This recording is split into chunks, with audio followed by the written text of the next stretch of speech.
As the chair of the iCenter board, I'm delighted to welcome all of you here today. I am very grateful for your attendance, whether physically in this room or watching on live stream, as I know many people are. And I'm very excited about the enthusiastic response that we had to this report and to wanting to hear its recommendations and to think about where that takes us for the future. To me, it's a sign that the moment is ripe to make Israel education a key priority of our community. It's time to bring innovation and inspiration and resources to creating a vibrant field of pre-collegiate Israel education and to helping build generations of Jews with a new understanding and meaningful personal connections to Israel. I'm convinced that finding creative, resonant ways to educate our children, our young generations, and our future leaders about Israel is among the most important and urgent tasks we have as a community. It's vital to cultivating rich Jewish identities in our young people, to forging in them a sense of global Jewish peoplehood, and to ensuring they will have a real and enduring commitment to Israel as our Jewish homeland and as a centerpiece of the collective Jewish enterprise. In short, I believe that reinvigorating pre-collegiate Israel education and making it more prominent, more prevalent, more effective in all sorts of educational settings, from camps to day schools to youth groups to supplemental schools to Israel trips, is critical to our future. And I say this fully recognizing the inordinate complexity of Jewish youth engaging and struggling with the role of Israel in their Jewish identities, and also the imperative on the educators to make the space for them to do so without all the rancor, the bitterness, the polarization that too often characterizes the adult discourse on Israel. And yet many people in this room have been laboring in these vineyards quite successfully, bringing new energy, sophistication, resources to Israel education, planting new seeds, and helping the field begin to blossom. Today, we are acknowledging and celebrating all of your good work and the arrival of Israel education as a field worthy of study, worthy of cultivation, worthy of investment. More importantly, we're taking a fresh and honest look at where this nascent field stands today, so we can use that as a foundation, as a launch pad for creating a bold vision and a realistic action plan for the future.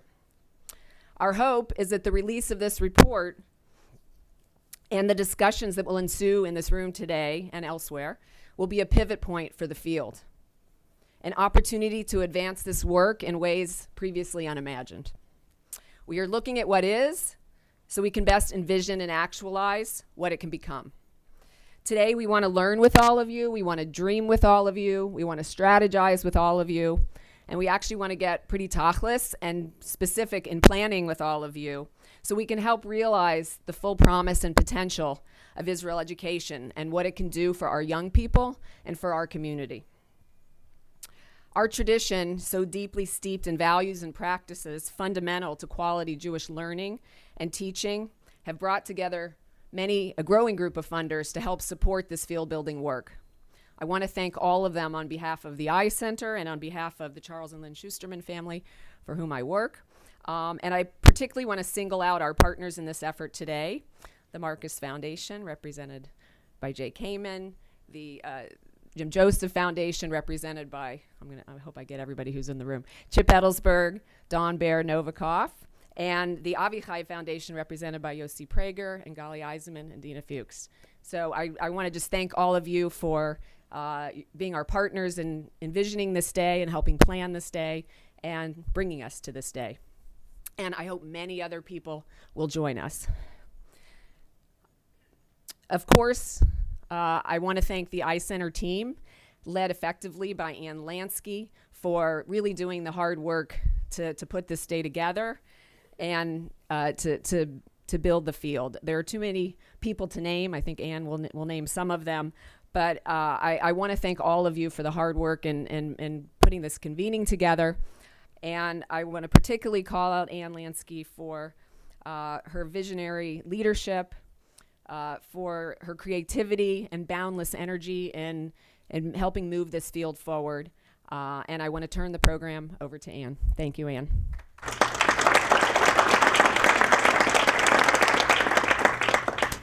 Thank you, Lisa. Boker Tov, Israel Education is here. We are here together today because at this moment in time, we're going to learn together, to dream together, to inspire, and most importantly, to do. 10 years ago, the Gilo report was commissioned regarding the relative statelessness of the field of Israel education. 10 years later, we're sitting here together to acknowledge the path that's been forged specifically over the last decade by many people, by many institutions that include the Jewish Agency, Makom, Ken Stein's Institute for Israel Studies, and many, many others, as well as many people on the local level who are inspired, wonderful educators. Today, we're going to explore the ways in which Israel education has emerged over the past decade. However, this moment is also important, not because of yesterday, but because of what tomorrow can be, because of what it will be. Following the mapping presentation, this is our goal for today: to ensure that individually and collectively, Israel education tomorrow is stronger, more vibrant, but always meaningful. That Israel education will be a specialized and professionalized field, but also that Jewish educators, all Jewish educators, will understand that Israel education belongs to each one of us. We will propose at the end of the day, at the end of the presentation, some ambitious goals, very ambitious, but these are goals that we believe are possible. I want to acknowledge several people for their contributions and roles as thought leaders and partners. First of all, Bethany Horowitz, who's worked with us all year and whose research serves for the first whole part of the report. Bethany, thank you. Rami Arian, Ilan Ezrahi, David Breifman, Alex Pomson, and of course, Barry Chazan. A special thank you to Eliza Mazur and Josh Fagelson for providing the patience, creative and conceptual framework in the compilation of the report. And another special thanks to the iCenter staff, an amazing group of people, passionately committed, creative, who never stop laughing, and who make all of this possible. Carrie, Naomi, Judd, Natalie, Eliza, and Lori, toda. I want to also thank the partnering foundations, the Jim Joseph Foundation, the Schusterman Foundation, the AVI CHAI, and the Jim Joseph and the Marcus Foundation. Thank you all for being here, and thank you all for enabling this to happen. Thank you to all of our participants who have agreed to facilitate and present. And a very heartfelt thank you to two iCenter board members who are here today, Lisa Eisen and Chip Edelsberg. Words are never going to be enough. There are many thanks because there are many to thank. People are the most precious resource in this field. We all come from different perspectives. There are a million things that divide us.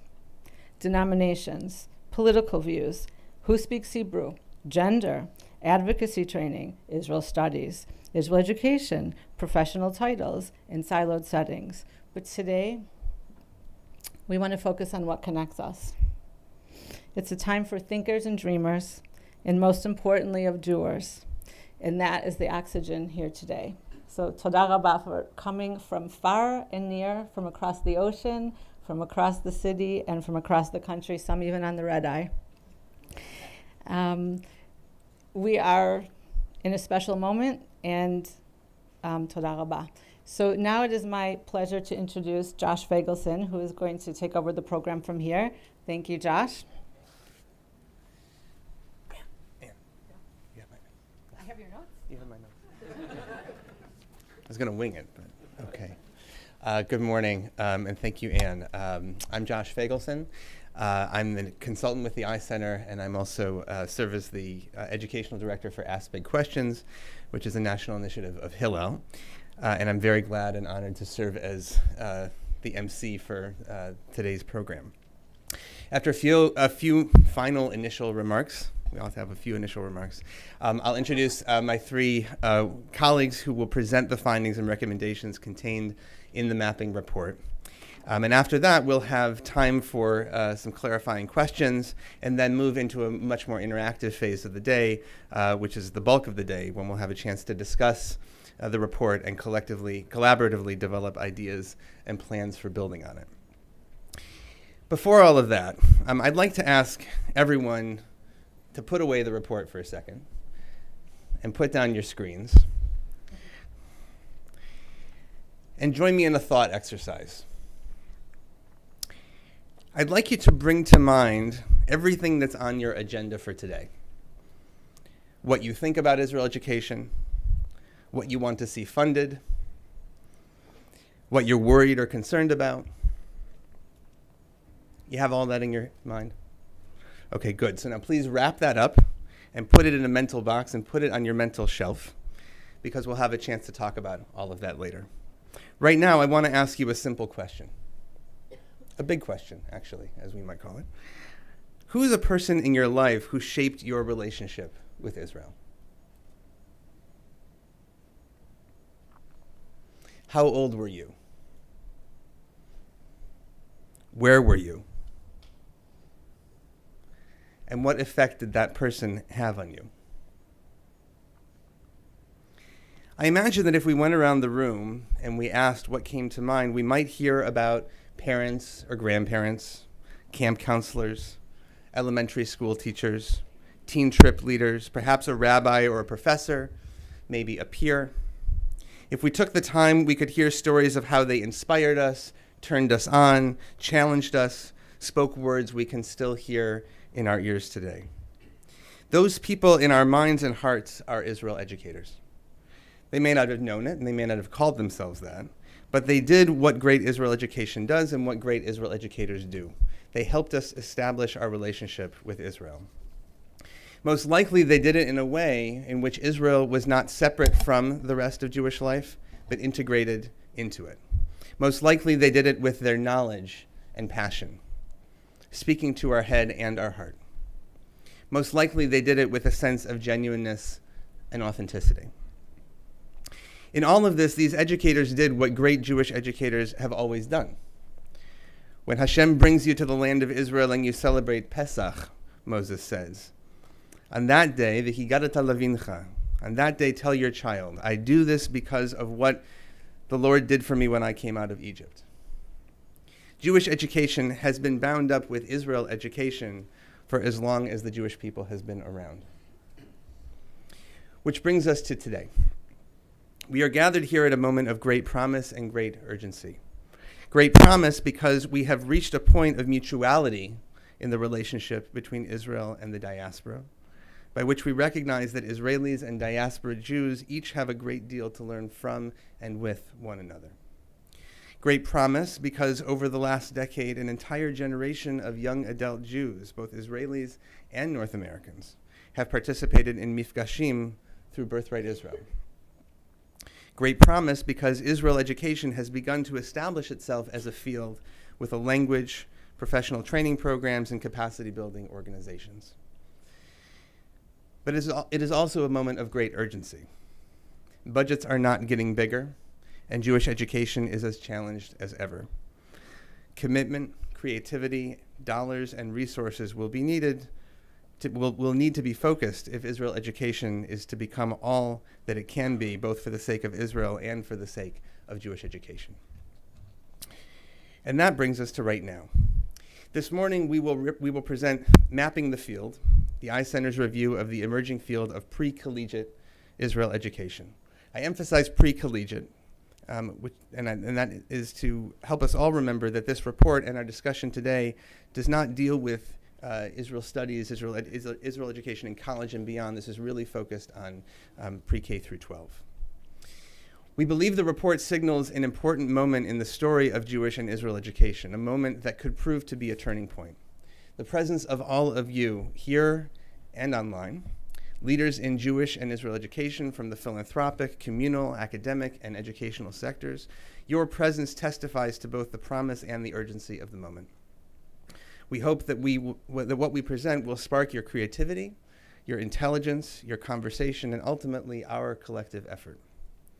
So without further ado, I would like to present our presenters this morning. First is Eliza Mazor, one of the primary authors of the report. Eliza was also a co-author of the 2003 Gilo Foundation report on Israel education, which served as a starting point for today's report. Eliza will review some of the major elements of the field mapping, in particular highlighting where we have come since 2003. Second, we will hear from Alex Thompson. Alex's recent study of Israel education in day schools was an important component of the field mapping, and he will focus on elements of Israel education that apply across settings, in camps, supplementary schools, youth groups, travel experiences, day schools, and elsewhere. And finally, David Breithman will present the recommendations and goals of the report. After David's presentation, we will have time for clarifying questions, and then we'll move into discussion and conversation. So thank you once again for your attention. Once again, welcome. And now, Aliza. Thank you.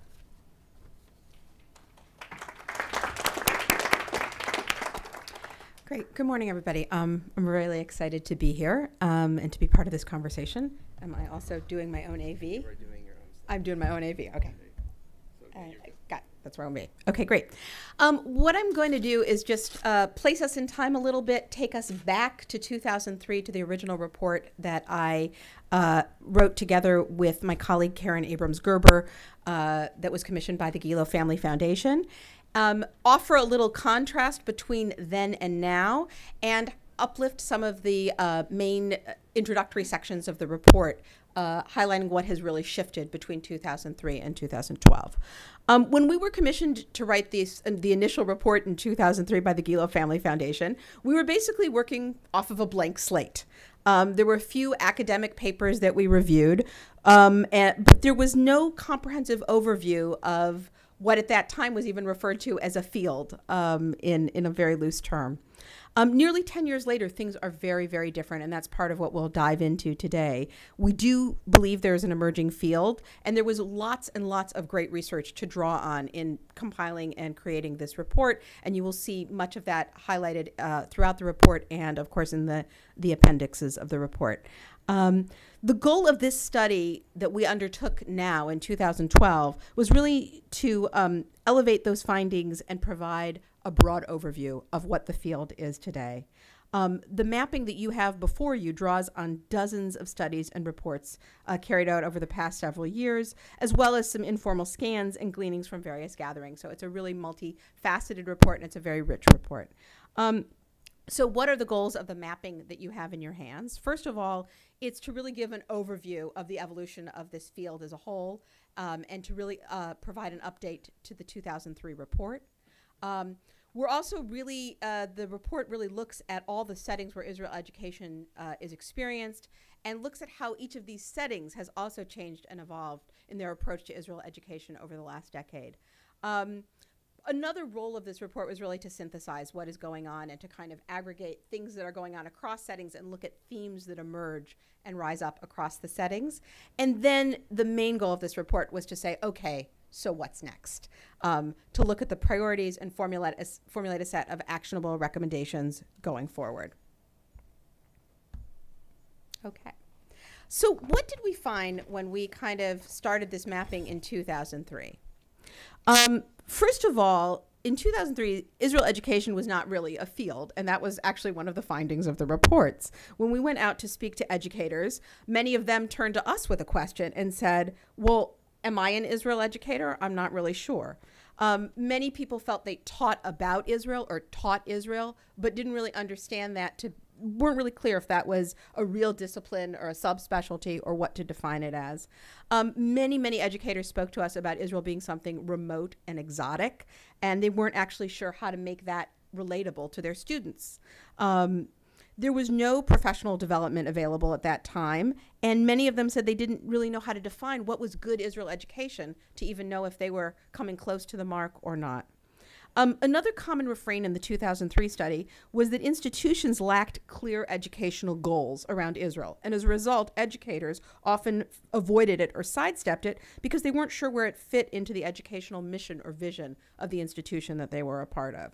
Teachers repeatedly told us that they were looking for and not finding an ideological or a conceptual framework that would help them teach about Israel.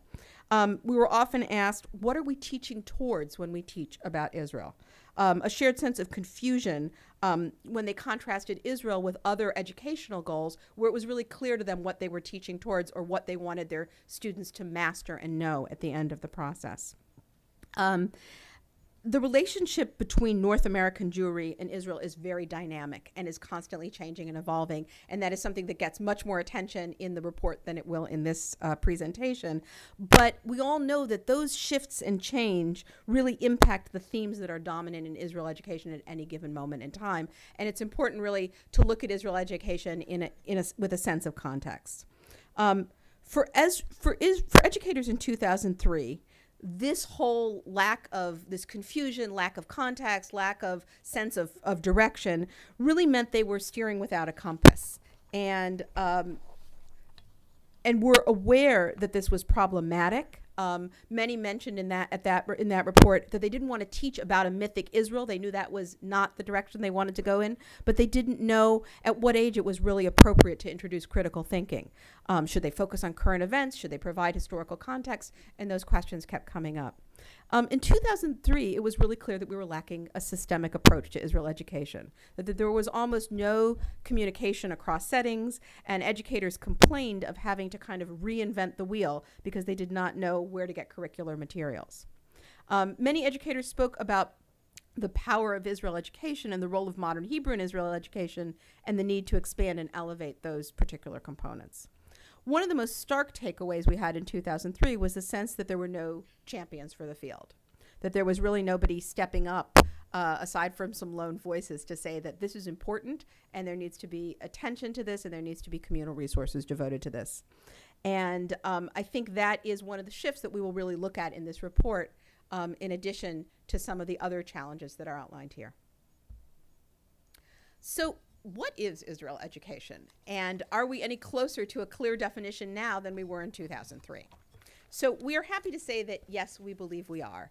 And this is, I think the fact that there is now a live working definition of Israel education is one of the biggest shifts that we can point to. This 7-point definition was forged by Bethany Horowitz in a piece of work that she did for the iCenter. And this is the starting point for really defining Israel education today, what we hope will be an agreed upon definition and a shared understanding that will permeate out into the field. So this 7-point definition starts with what the aim of Israel education is, answering that question that couldn't really be answered in 2003, which is that Israel education aims to forge a relationship between the individual person and Israel so that it becomes a part of how a person thinks about him or herself as a Jew. Second, that Israel education seeks to promote identity outcomes. Therefore, it's learner-centered, developmentally appropriate, ongoing, and holistic. To some degree, that answers all the questions that educators were asking about when to teach what, how to sequence things. It involves multidimensional engagement with Israel over time. Israel education is an integral component of Jewish education.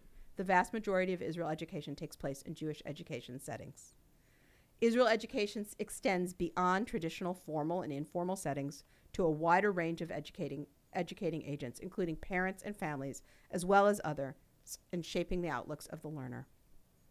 Israel education includes Israel travel and personal interaction with Israelis as essential.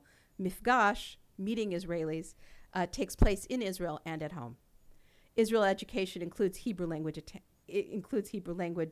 and that should be Hebrew language attainment is critical, my typo. And Israel education is a lifelong project. It begins in childhood and extends through all life phases. So now, in contrast to 2003, we really have what we hope is a really exciting, energizing 7-point definition that people can wrap themselves around, connect to, and engage with. The next essential step was making sure, I thought there was another slide. Did I skip one? I'm sorry. Yes, I did skip one. I skipped 2. Oops, 1. Sorry. How do I go backwards? I just need help here. Backward, 1 more, 2 more, and 1 more. Yeah, sorry. The next step was to differentiate Israel education from other practices and areas of specialization. And this was also critical in the emergence of a definition, because as you define what something is, you also need to define what it isn't, or how it is distinct from the things that sit next to it and appear very similar. And again, this is a working framework that Bethany created for us and elaborated in her report. And this really sets out to differentiate Israel education from advocacy, branding, and Israel studies. The defining characteristics here are in terms of primary purpose, the target, and the age group. And when we say the target here, we mean the intended audience versus who is participating in the educational frame. Note a couple of things to note in this this operating framework is, first of all, that many new organizations have been founded since 2003. There are about 15 brand new standalone organizations that have been founded since 2003 that address Israel. Only 3 of them focus on Israel education, the one that Anne mentioned in her intro. The remainder are focused on advocacy and branding. And I think one of the things we want to raise up here is a kind of imbalance in the number of players, the place and the role. Also, the expansion of Israel education, should be noted, has been paralleled by an expansion in Israel studies. 29 new Israel studies programs have opened on campuses in the past decade. That will get more play this afternoon in a later discussion. It's not the focus of our conversation today, but should be noted that these two have kind of emerged and come up alongside each other. So what makes Israel education more of a field now in 2012 than it was in 2003? This is a field definition that we drew from Melinda Fine, who's a senior fellow in public policy at NYU and a respected leader in education and civic engagement. And as you look at this definition, you can really see where some of the elements that were almost completely missing in 2003 are starting to emerge in 2012. And I want to be very careful in laying this out, that this isn't like a done deal and all finished. This is our sense of what is emerging and what is happening. So first of all, for something to be a field, there needs to be a shared identity based on some kind of defined practice that can be clearly described. We're working on that emerging definition of Israel education that we just rolled out for all of you. The Aleph Bet, which you have in front of you, is another frame that offers a set of foundational values for Israel education and a way to begin defining the parameters of Israel education in greater detail. We hope you'll all take a look at that as the day goes on. And we also believe there's an emerging cadre, many in the room today, of Jewish educators who identify themselves as Israel educators and see that as a primary identification. So we're moving closer to some sense of identity in this field. We're moving closer to having a knowledge base in this field. And this would include all the many reports that we drew on to create this mapping that are outlined in the index. There's a workforce and there is leadership that is emerging around this. Much of that workforce and leadership is in this room today. We have programs now that help credential people in Israel education. We are creating incentives and paid positions for Israel education, and structures are beginning to evolve. Standards of practice, we will also find the basis for these in the Aleph Bet. Various practice settings, and more will be said about that over the course of the day. A beginning of exchanging information, of creating convenings and gatherings like this one, where lots of information about Israel education can be exchanged. And, oops, going back. Sorry. The last slide just overviews another set of parameters that we may want to look at as an emerging field. The infrastructure for collaboration, again, evidenced by this room and many other convenings and gatherings that appear in the appendix.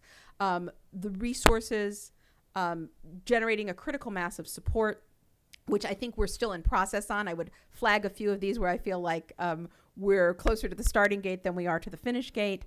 Advocates, again, there are emerging advocates. There is systemic support, but we may be far from our ultimate goals for this field. I'll leave this as the field frame for this conversation and hand it over to Alex, who's going to talk more about what's going on in settings.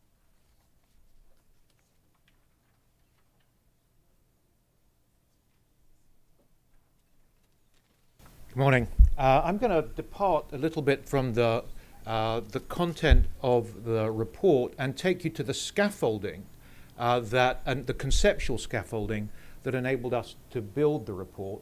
And as a result, there are fewer words, but hopefully the words that are up on the screen are critical to how we frame the field and provide important concepts and constructs that will allow a shared language. If there are two takeaways from what I'm about to say, it is first and foremost how what has come into view is the sense that where Israel education takes place, or wherever Israel education takes place, there are common good practices that can be enacted in multiple settings and can be fed by and informed by intensifiers that can have significant impact wherever the setting occurs. Secondly, I would say how powerful research can be, collecting data about the practice of Israel education and how practical the outcomes of that research promise to be. So, a conceptual model that underlies the setting section of the report is a model developed from research originally funded by the AVI CHAI Foundation in 2009 that involved a look at the more than 300 non-Haredi day schools in North America. And what is exciting and what has emerged in the 3 years since the release of that data is how much the patterns identified in that particular field are reproduced in others, around essentially 4 broad fields. I recognize some of you will have seen this before. I promise you there's new stuff to come in the slides that follow. First of all, conditions. Wherever Israel education takes place, how it takes place is strongly shaped by the denomination of the setting, its size, the age of those to whom it is addressed, and the history of the institution, primarily its ideological history. I'm not going to dwell on this. You can look further in the report. Perhaps most significant, what we find is that there are certain investments, certain interventions that have a multiplier effect on the conduct of Israel education as it plays out. First of all, the clarity of the mission articulated by an institution in relation to its purposes in Israel education, disappointingly not something that occurs in so many settings. Visionary leadership, the role played by senior level leaders in articulating that mission, translating into a vision for practice, and perhaps more significant than even of those, it turns out, in implementation, is a coordinator. Somebody who bears the responsibility for Israel education, as opposed to saying, we're all responsible. When everybody says they're responsible, it turns out Israel education falls through the cracks. When these intensifiers are brought to play, they enact or they activate a set of vehicles. And what we will demonstrate in a moment is how these vehicles are reproduced or are evident in multiple settings. Israel trips, obviously significant. Informal events, informal education as a moment for experiencing significant ideas about Israel. Curriculum, and in our original study, we didn't include Hebrew language as an element in Israel education, simply because we found in the Jewish day school field, at least, most didn't think of Hebrew as a vehicle for connecting with Israel. They saw it as a technical matter of acquiring a foreign language. That isn't necessarily the case in other settings, as we will see.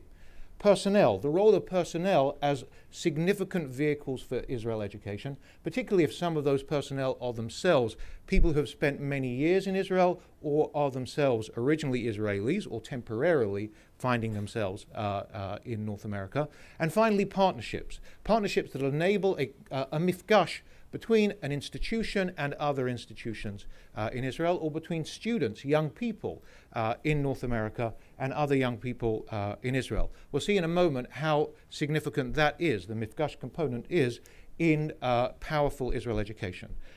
What complicates the work of Israel education is the multiplicity of its outcomes. Elisa has already indicated some of that.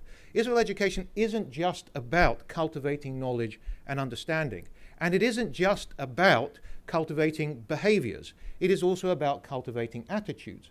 We find that in many settings, attitudes looms large, and people don't get beyond the cultivation of what they call love for Israel and attachment for Israel. There need to be other components too. And what follows, I think, maps ways of doing that. So if this is a conceptual model, how does it play out in other fields? Well, as I said, the model was derived from Jewish day schools. We've seen this slide before. But over the last 3 years, through focus groups and through teaching and through interviews with key informants in the camp sector, we discover that the conditions, the intensifiers, the vehicles, and the outcomes play out in those settings too.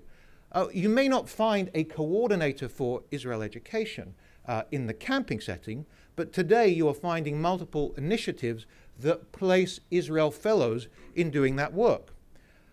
Camps generally if we look over at the conditions setting, camps obviously deal with children of more or less the same age. In camps, the significant distinguishing point is whether this is an overnight camp or a day camp. That has profound significance in informing the basic culture of Israel education in the institution. And then when you get to the vehicles, well, obviously these vehicles play out a little differently, but there is immense commonality, similarity. You might say, well, Israel trips don't occur in a camping setting, they occur in Israel. Well, we're learning today how many sophisticated camps are bringing kids off the plane, the graduates of the camp, back to the camp from their trip to Israel so as to connect the Israel experience with the camping experience. The Israel trip, it turns out, plays out in the life of the camp. Special events, well, we've changed the language from informal education because more or less it's all informal, for better or for worse, you might say. And Hebrew. It turns out Hebrew does play a particular kind of role in a camping setting that is different from that in a school. I'm just going to highlight finally Mifgashim. I think one of the powerful modifications of this particular vehicle, the partnership vehicle in the camp, is the integration of so many Israelis, or the potential for integrating so many Israelis into camp life. Most of those Israelis wouldn't want to go near any of our day schools or our supplementary schools, but they certainly want to go to our camps. Okay, the same plays out, same model, same constructs, conditions, intensifiers, vehicles, play out again in the supplementary school setting. Without any question, Israel education is a lot more challenging in this setting. Who is the key person? Who's the key integrator of all of this? If we call that person a coordinator in a day school and an Israel fellow in a camp, it's the educational director of the synagogue. Okay? It isn't the rabbi necessarily, it is the person who's responsible for education in the school setting. Again, the vehicles, they look a little different here too. Those of you familiar with the congregational setting will recognize how powerful family Israel trips can be in this setting. You'll recognize how powerful special events can be that play out in the congregation and ritualize an encounter with Israel. The message, we could have played this out further. We could have played this out in Hillel's. Our work with personnel from Hillel working with the Melton Center in Israel tells us that the model, they find the model to be enormously useful in their work. It allows a system, it allows them to think with clarity about the components that they make use of in Israel education, and it is the conceptual framework in many ways that allows us to structure the argument in the report. Okay, so if this is about institutions, how do you move beyond the single institution to the system? The next slide, I'll save it for a moment, draws on work that we're just wrapping up as a study of the Basis Israel initiative in 11 Bay Area Jewish day schools funded by the Jim Joseph Foundation. The study funded by the AVI CHAI Foundation has enabled us to develop what we think is a model of engineering enduring change in Israel education. Same kind of structure. I'm not so sophisticated when it comes to PowerPoint, but the content of the slide is hopefully a little different. And what the slide separates out for you now is the significant contribution of what are called external drivers here. One has to say, the iCenter sits at the middle of that column, or any other central agency, it has to be said, that sits on the outside of the institution and can see a system, can work with institutions from across the field, that can direct, supervise and support the cultivation of Israel education.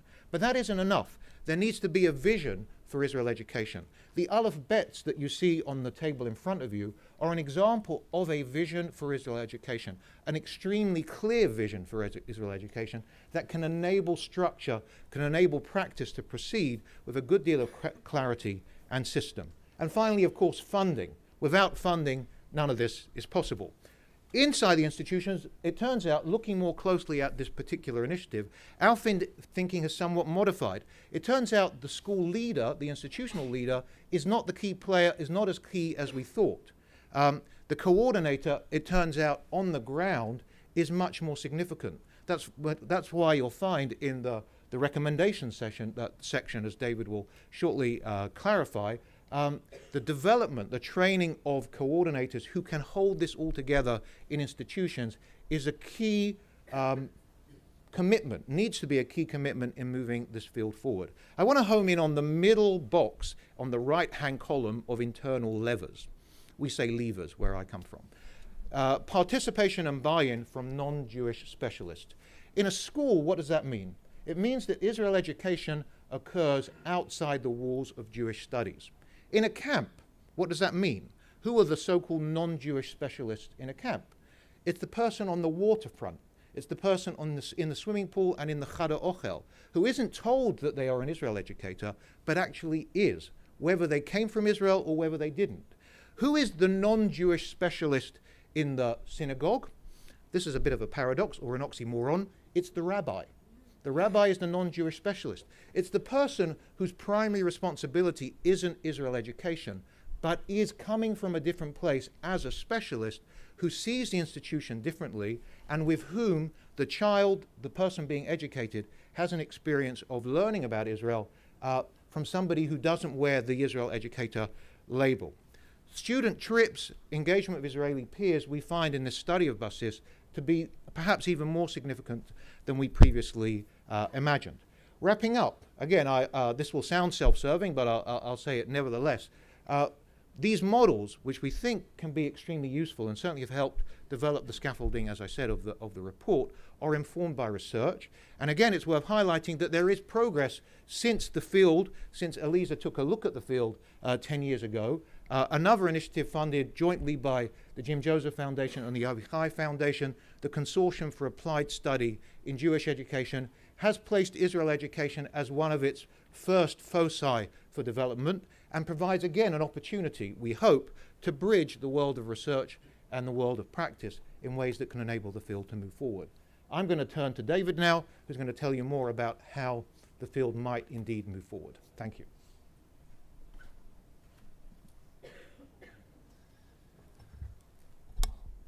So a few years ago, I was sitting in a graduate classes with some of you in the room now, and we had these discussions about what makes a field and all of these discussions, which at the time I didn't really understand what the relevance of those particular discussions were. Coming out of that setting, I now begin to understand the importance of our real understanding that when you establish a field, you also signify a change in a culture. A change in a normative way that people begin to look at something. And I can cite many examples of that, but it's important for me just to state here that when we talk about now the emergence of a field of Israel education, I also really believe, speaking here as a Jewish educator, that we're also talking about the transformative place in time where we begin to see Israel as becoming normative in the Jewish experience in North America and beyond. What we're going to talk about now is some of the recommendations that the report puts forward. They're articulated in more detail from page 21 onwards if you want to follow them there. But I really want to talk now about some of the elements that we regard as being critical to take this emergent field to its tipping point. That when it becomes normative in all settings of Jewish education, but also in the place and the lives of Jews everywhere. Which brings me to recommendation number 1. To promulgate the standards of practice for the field. Educators, funders, communal leaders must work together to create a continuum of learning experiences based on a common language. Today you see in front of you the beginning of this common language as it's articulated in the Aleph Bets. But I want to say, and really make the point, that as important as the language is, it's only as good as the educators, the leaders, the funders who also speak it as well. Which leads us to professional development. And we've seen the beginning of this already. But the development of robust opportunities and core competencies, including certificate programs for all Israel educators, including those who do participate on Israel trips, drawing from their alumni and drawing from the many people who have been inspired by Israel education to now, to engage in these professional development practices. The third, impact assessment. It's not only enough to do this work and to talk the language, we now need to be able to develop the goals, the metrics, and the impacts to design, to develop, and then actually to evaluate that which we're doing in this field. And the fourth, knowledge sharing. I often quip that if Jewish or if Israel education falls in a forest and no one hears about it, how good or what's the real impact of it having been. And I want to suggest here in the recommendations that our networks are as strong as not just the people in this room, but all of the connections that we do have to ensure that every educator, that every Jewish professional understands the standards and the practices for the field of Israel education. So it brings us to recommendation number 2. So many of you in the room have been involved in many different professional development experiences where you've trained educators of all types in various forms. And ultimately you've given them all of the language, you've given them all of the philosophy and the principles, and then they look at you and they say, well, what have you got for me? And I really want to say that the professional development does go in conjunction with the development of resources that can be utilised in the field as well. But here I want to be very clear. High quality, developmentally appropriate resources and approaches to using them. There are a few dichotomies and differences that we're going to mention here, but I want to just say something really important. And we all know this. Age categorically matters. We all know in this room that good Israel education is about complex and nuanced discussions and debates and engaging everybody where they're at and making sure that we don't alienate anyone. But this all has to be developed in developmentally appropriate ways. And it's about time that we as a community move beyond those sorts of judgments and statements and begin to recognise that all good education has to take root at developmentally appropriate phases and start designing resources and approaches that really speak to people at those different points and milestones in their lives.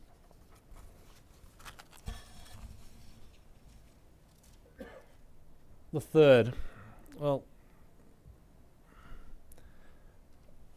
I can just read these out, invest in the intensifiers that can be deployed across all settings. But before I say that, I just want to make just a general comment. Why am I here? Yeah, I'm not here today necessarily representing the Jewish Education Project or my role as a consultant with the iCenter. I want to state that and I'm going to guess, pretty fair assessment here, that we're all here because we actually believe that this stuff works.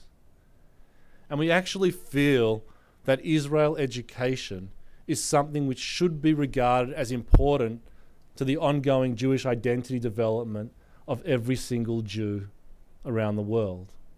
Now, whether we're able to transmit that message or not is probably one of the biggest challenges we face. But if we all believe it here, then it becomes part of our role to really try and develop that and to make sure that it's not questioned, it's not even up there for debate, but it becomes integral to everybody's understanding of what it means to be a Jew in the 21st century and beyond.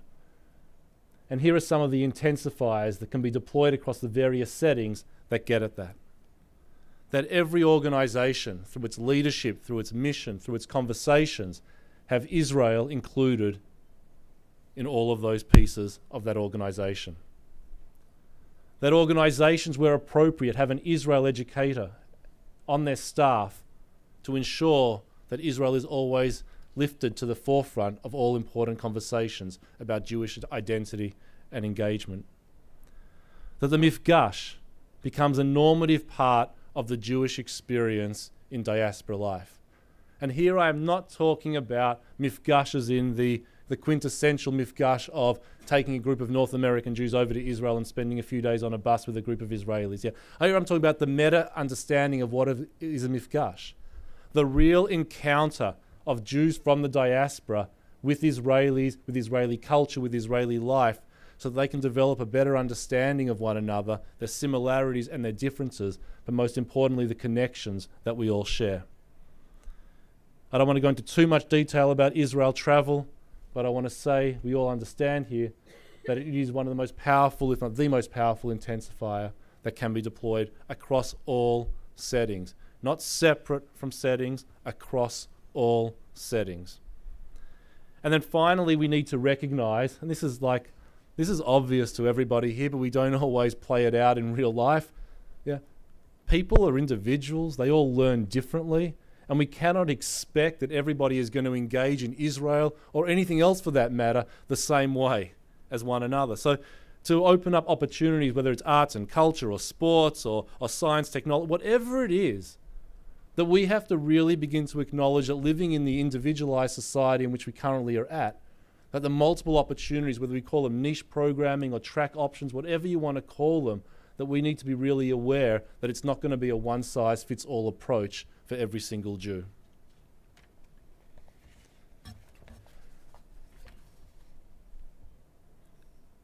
And despite knowing all of this, and despite knowing that all of us in the room are doing such great work, I also want to acknowledge that we need to develop what we've called the fourth set of recommendations to experiment, to take risks, and to expand our offerings. Yeah, we could call it innovation if you like, but perhaps that word's been too overused. And here we need to understand that we're not talking about innovation for innovation's sake. We're talking about the current institutions, the current programs, the current offerings that we have are only reaching X number of our population. And the only way that we're going to extend beyond that is to develop new ways of engaging and educating Jews that are more suited to the 21st century. And here we have the difference between entrepreneurship and intrapreneurship. Entrepreneurship, where we set up incubators for innovative new ideas to emerge, and intrapreneurship, where existing organizations also begin to develop new ways of approaching. And let's just call it out now. Let's walk away from today and stop this artificial dichotomy that one is more important than the other. That we actually have the power in this room to recognize that both entrepreneurship and intrapreneurship are not only important, but essential for the very nature of the Jewish community to move forward today. And in terms of Israel education, I really just want to push that we need to be able to cultivate both the organizations that are already doing great work to expand and further expand their work, and to acknowledge and to work together with all of the emerging ideas and emerging ways of educating Jews in the 21st century. These four sets of general recommendations together have the power to create, to cement the field of Israel education, I believe, for generations to come. If followed, not only will emerge a field, but actually a new norm in Jewish education and subsequently, I believe, in Jewish society here. But good recommendations also require some bold steps. These will help us get towards where we ultimately want to go. I could say that it's with a bit of trepidation or nervousness that I want to actually articulate. They're already in the report, but I have to be the one to deliver them. But I'm not so nervous. We're not just talking here about some recommendations or goals and visions here that we believe are impossible. They're actually written down in this report because we believe that they're possible, they're feasible, and they're doable, but only if people like yourselves engage in these goals and visions, as well as others which we'll articulate during the day, and move out of this room not asking the question of who's going to be the one to implement it, but come out with some sort of sense of communal belonging or attachment to these goals that we all believe are powerful and doable. And they are. By 2020, 7.5 years, each bar and bat mitzvah student, each bar and bat mitzvah youth in North America will be able to articulate how Israel is a part of his or her Jewish story. That 20,000 Jewish teens will travel to Israel each year. It's approximately double the current number going on these programs now. By 2020, that the mifgash becomes normative, and that the majority of Israel and North American youth has experienced a meaningful mifgash, ideally more than once. By 2020, there will be 1,000 skilled, certified, and employed Israel educators across North America. By 2020, double the number of high school graduates will demonstrate a proficiency in modern Hebrew. By 2020, every Jewish educator will be able to articulate how Israel is part of his or her Jewish story. These are the ones that are written in the report. They're not the only ones, and we really hope that by the end of today, this list will be much longer, and then we'll have some sort of commonality and buy-in into many of these as we leave today. Some final words. You're going to leave here today with the report. And by 5 p.m. today, this PDF will probably be circulated across cyberspace to millions of people all around the world who are eagerly awaiting its arrival in their inbox. And to those of you out there watching on the live feed. But a report can be just a report. And I want to state 2 reasons why I believe this report is more significant than just another piece of paper or a PDF file in your inbox. Number 1, history. It's time. Many of us, and many in this people a lot longer than I, have watched the ebbs and the flows of Israeli history and subsequently Israel education over the last decades. And we often mark its time through some historic events in Israeli history. In 48, we were all euphoric. 67, excited. 76, Entebbe, we were really proud. 87, we were challenged. 93, optimistic. But this time it's different. This time there's no external force telling us that the time is right. It's us coming to the table saying we're ready. It's our time. It's our time to state that the field is here. And it's our time to state that Israel should be regarded as central to the lives of North American Jews and, dare I say, beyond. The number 2 reason is you. Someone asked me, how many times do you get a gathering of this type on a specific focal point for the Jewish people, where we're not going to enter into discussions about our disagreements, but we're actually going to come together and talk about our commonalities. And let's just be stated here for the obvious. There are funders, there are professionals, there are communal leaders, there are educators all in this room together, all with a single common purpose. And today is about dialogue, and today is about discussion. But today, I believe, is also about every person in this room walking out with a bit of a personal commitment.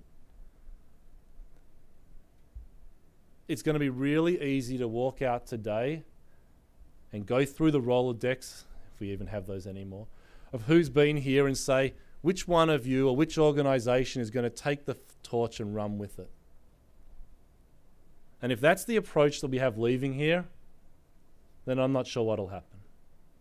But if the approach that we have leaving out of here is that each one of us, through our organisations and more deeply through your own personal commitment as to why you're here, is going to articulate what you are going to do to be part of this ongoing conversation and be part of this pivotal time, that you'll be able to mark this date, Kaftet B'February, as the pivotal moment for Israel education in the 21st century. And I really thank you for giving me the opportunity to present these reports, and I wish us all luck in our discussions and deliberations today. Thank you. So thank you to all 3 of our presenters, to Eliza, Alex, and to David. They're all excellent. We're going to be able to, we're going to move in a few minutes into conversation. And I want to take, before we even ask questions, I want to ask you to write, just for a moment. There are not note cards on your table, but there are notebooks, from what I can tell, right? So if you just take a moment and just write down what's on your mind, what intrigues you, what questions you have, if there are things that you want clarified.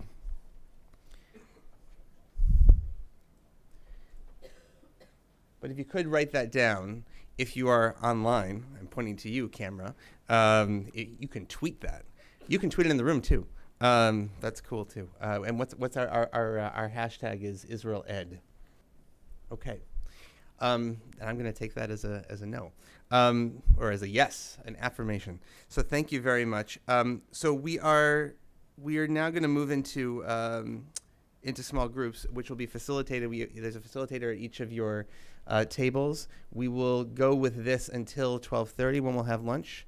So we would ask your indulgence to stick where you are until that time, and then lunch will be served out yonder, and you can make your way around. The whole floor, I think, is open for lunch. Did I get everything?